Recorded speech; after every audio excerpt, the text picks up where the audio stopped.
102चे 108चे नेहमी वेगवेगळे आम्हालाही कळते त्यातले विषय.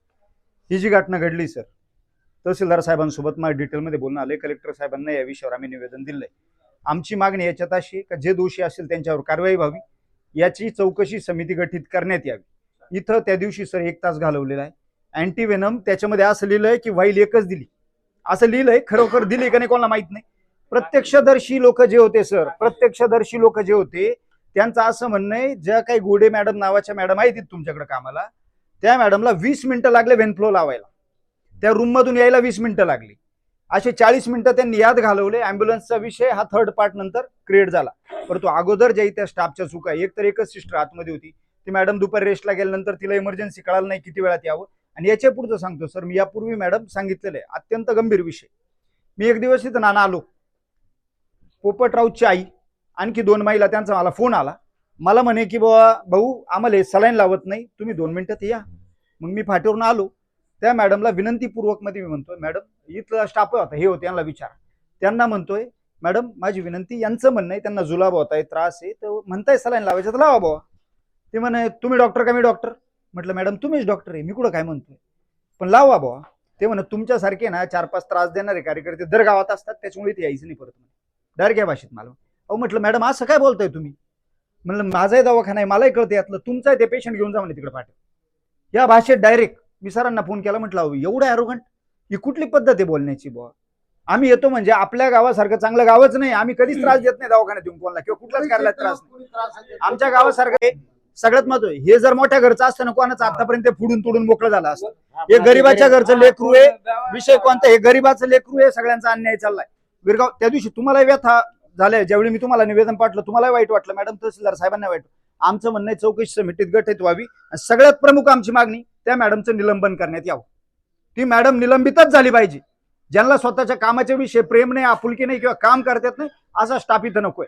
हे लोक काय म्हणतात, सरकारी कर्मचारी हे काय म्हणतात, आम्हाला उत्तर असे देतात आम्हाला की त्यांचं म्हणणं असं, इथं डॉक्टर इथे नाही. अहो नाही, लॉक लावा ना तुम्ही, नाही येत तर डॉक्टर नाही येत. आमची जबाबदारी, आरोग्यमंत्री पाहतील, आमदार पाहतील, खासदार पाहतील, डॉक्टर कसे नाही येत म्हणून आले. गठीतच नाही अजून काही गठीत नाही. आता मॅडम पहिला पार्ट, यांचा दोष, यांच्याकडे सीसीटीव्ही नाहीये, यांच्याकडे पेशंट आल्याचा टायमिंग घ्या, इथून रेफर केलं तर केलं बघा बरं का. ते कुठे ते रेफर शीट, कोणाकडे दाखवा. हे बघा आता या रेफर शीट मधल्या दोष बघा तुमच्या बरं का, सरळ सरळ या मॅडमचे दोष सर. याच्यावर लिहिलंय date and time of referral, याच्यावर फक्त डेट लिहिली, टाइम कुठे? टाइम कुठे? हा दोष कुणाचा आहे? टाइम कुण लिहायचा? आम्ही लिहायचं का याच्यावर टाइम लिहिलेला नाही. यांनी इथं 1.5 तास खाल्लेला आहे असा आमचा आरोप. आणि घोणस सारखा साप चालल्यानंतर 40-50 मिनिटाच्या वर पेशंट टिकत नाही, यांनी 1.5 तास खाल्लेला आहे. हे संपूर्णपणे सदोष मनुष्य गुन्हा दाखल झाला पाहिजे. ती मॅडम निलंबित झाली पाहिजे. इथं तिला आम्ही ड्युटी करू देणार नाही. आज आम्ही फक्त 50-100 लोक आहे, उद्या आम्ही 1000 लोक इथं. एक सांग, तुम्ही याच्यावर गांभीर्याने घ्या. तहसीलदार साहेबांना सांग, बघा हे रेफर शीट कसं बनवलंय, वाचा, आहे का डेट, त्या टाइम त्याच्या प्रॉपर भरण्याची सुद्धा. अहो तुम्ही MBBS आहे, तुम्हाला रेफर शीट भरता येत नाही प्रॉपर, कशाला डिग्री घेतल्या तुम्ही?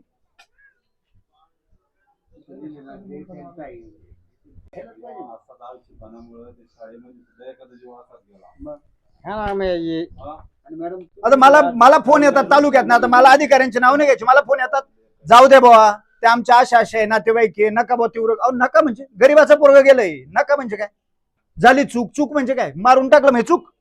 उद्या आम्ही लावतो तुम्हाला सुरा, परत म्हणून आम्ही चूक झाली. ही कुठली पद्धत? थांबूच नाही ना. एवढी आरोगन्सी असेल ना, अहो काय आपण काय अंडू पांडू? हे लोक डायरेक्ट आपल्यावर असे बोलतात. त्या दिवशी मी तहसीलदारांसोबत लाऊडस्पीकर बोलतोय, ते मॅडम मध्येच बोलताय. अरे तुम्ही पुढचे माणसं कोणी ओळखा ना, काय आम्ही तुला कामाची गरज आहे ना, तू तिकडे हा तिकडे जाय ना. आमचं काय चालायचं?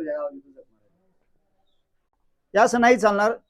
प्रॉपर चौकशी झाली पाहिजे. चौकशी करताना मॅडम सगळ्यात महत्त्वाचं, आम्ही तालुकाभर घटना बघतोय रोज, या लोकांचे तर जबाब घ्या. इथं उपस्थित स्टाफचे वेळेस सगळ्या गोष्टी बघा. त्यांची जे तर चुका, सीसीटीव्ही नाही यांच्याकडे, त्याच्यामुळे त्या गोष्टी ते निघू शकत नाही बाहेर. अँब्युलन्सचा पार्ट आहे आणि सगळ्यात मेजर पार्ट सांगतो याच्यामध्ये, की जे या नातेवाईकांच्या घेणारे जबाब, मी तहसीलदार साहेबांना तेच बोललो, यांचे जबाब अत्यंत महत्वाचे, ते प्रामाणिकपणे घ्यायला लावा. काय करतात माहिती, ह्या लोकांचे चुकीचे जबाब घेऊन टाकतात आणि असं दाखवतात का काहीच झालेलं नाही. त्याच्यामुळे यांचे जबाब, हे जे लोक इथं पेशंट घेऊन आले, ज्यांना एक्झॅक्ट कंडिशन माहिती, काय काय घडलं, कसं घडलं, इथला स्टाफला विचारा. ज्यावेळी हे लोक आमचे घोड्याचवाडीचे माणसं घेऊन आले, अहो ते मॅडमला बोलायला गेलं 20 मिनिट लागले दादा इथे यायला. 20 मिनिटं रूम मधून इथे यायला. इमर्जन्सी केस कळाली पाहिजे ना, कशाला बोलवताय तुम्ही. किरकोळ काय असतं ठीक आहे. मॅडम जेव्हा तिकडे गेला तेव्हा इथं ड्युटीवर कोणतरी पाहिजे ना. नाही 1 ते 4 ते म्हणते आमची सुट्टी आहे. कसं जाता? 1 ते 4 सुट्टी आहे असे म्हणे. पण ठीक आहे, पण इमर्जन्सी केस मध्ये या ना तुम्ही.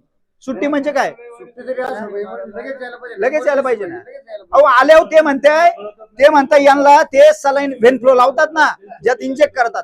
मॅडम 20 मिनिटं ते लावताय ना यांना. कशाला डिग्री घेतल्या यांनी, कशाला कोर्सेस केले तुम्हाला. साप चावलेला आहे, तुम्हाला जर इंजेक्ट करायला 20 मिनिटं लागत असतील लावायला, म्हणजे ही कुठली पद्धत काढली. हे चालणार नाही. तुम्हाला सांगतो कडक कारवाई झाली पाहिजे दोषींवर. तसं आम्ही ऐकणार नाही. सगळ्यात पुढचा प्रॉब्लेम पीएमच झालेला नाही ना. बघा बरं का, अकोल्याची पीएम रूम, आता हा तुमचा विषय नाही, मी तहसीलदार साहेबांना काल पीएम रूम पाडून टाकली. नवीन बनवायच्या ऐवजी ते मित्र डॉक्टर बिचारे चांगलं काम करतात, तिथं सिजर व्हायचे ना 40-50 हजार लोकांची वाचायची, ते बंद झालं, ते पाडून टाकलं. आता सिजर होत नाही महिलांचा अकोल्यात, पीएम होत नाही. हे गेले अकोल्याला प्रायव्हेट गाडी घेऊन, यांना सांगितलं जा कुतुळा पीएम कर, आले रिटर्न निघून. आता या असे जर गोष्टी काढतात अकोल्यात, आता पीएम रूमच नाही पीएम करायला. शमशेरपूर ग्रामीण रुग्णालय या ठिकाणी 18 तारखेला जी काही दुर्दैवी घटना घडली, सरपडवशाच्या बाबतीमध्ये 18 तारखेला इथं घटना घडली. साधारणतः 2-2.5 वर्षाचं बालक होतं. या ठिकाणी तास-दीड तास या हॉस्पिटलमध्ये थांबवलं. ज्या पद्धतीनं त्याच्यावर डिसिजन घ्यायला पाहिजे होती, ती डिसिजन या हॉस्पिटलकडून झाली नाही.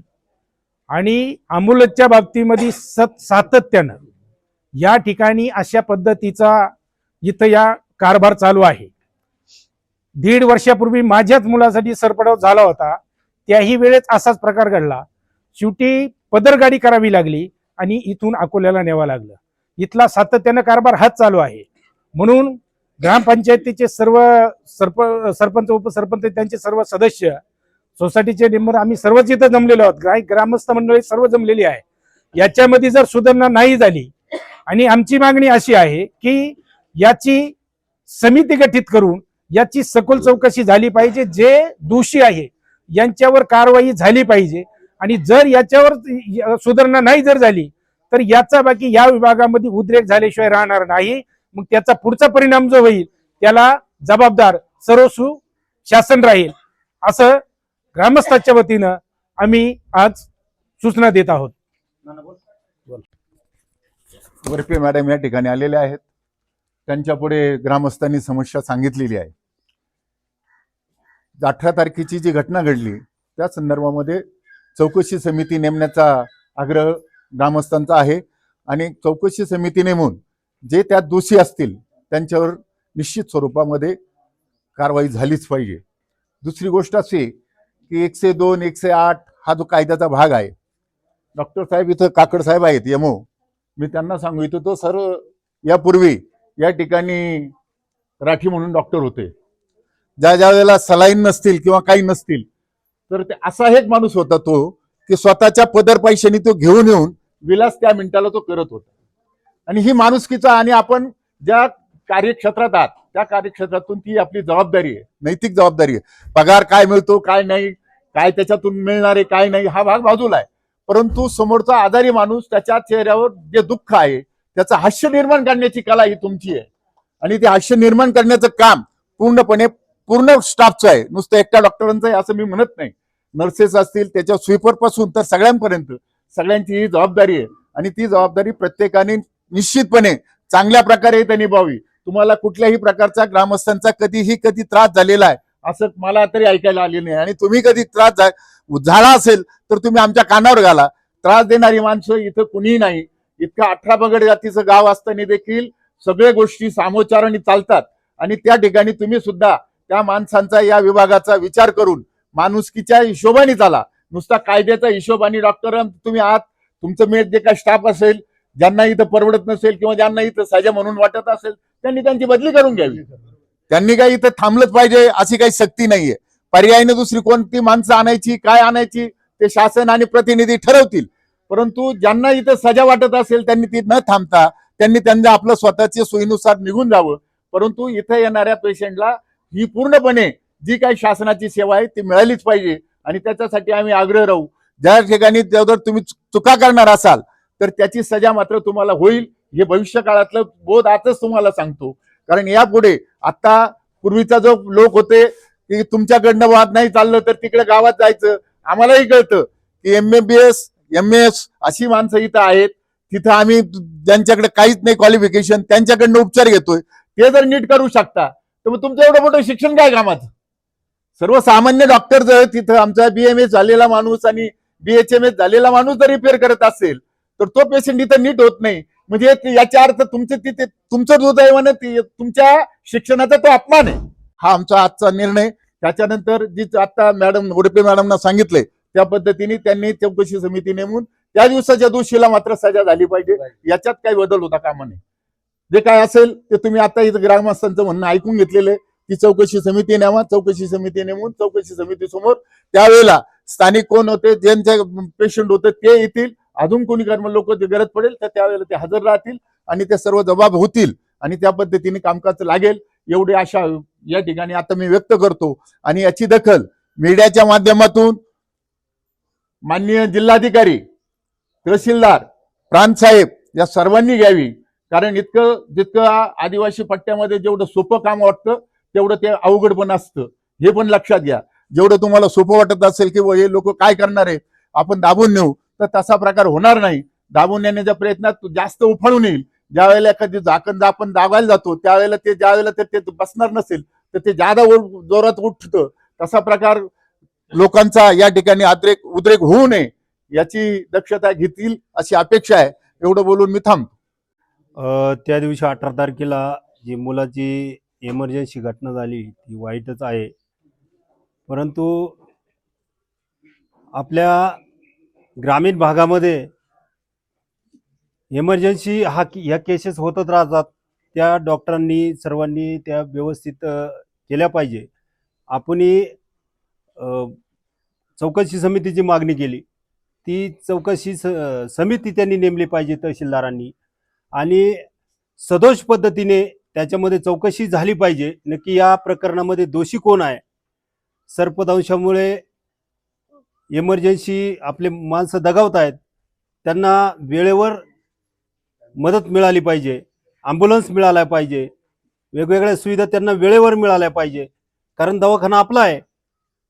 त्याच्यामुळं मॅडम, सर्कल मॅडम तहसीलदारच्या वतीने आल्यात, डॉक्टर आहेत आपले, त्यांनाही माझी एक आपल्या सर्वांच्या वतीने ग्रामस्थांच्या वतीने विनंती राहील की तुम्ही कुठलेही नियम कायदे पुढे न करता एक माणुसकी म्हणून आपण एक जबाबदारी स्वीकारली पाहिजे आणि आपण या सामान्य जनतेला आपण सपोर्ट केला पाहिजे.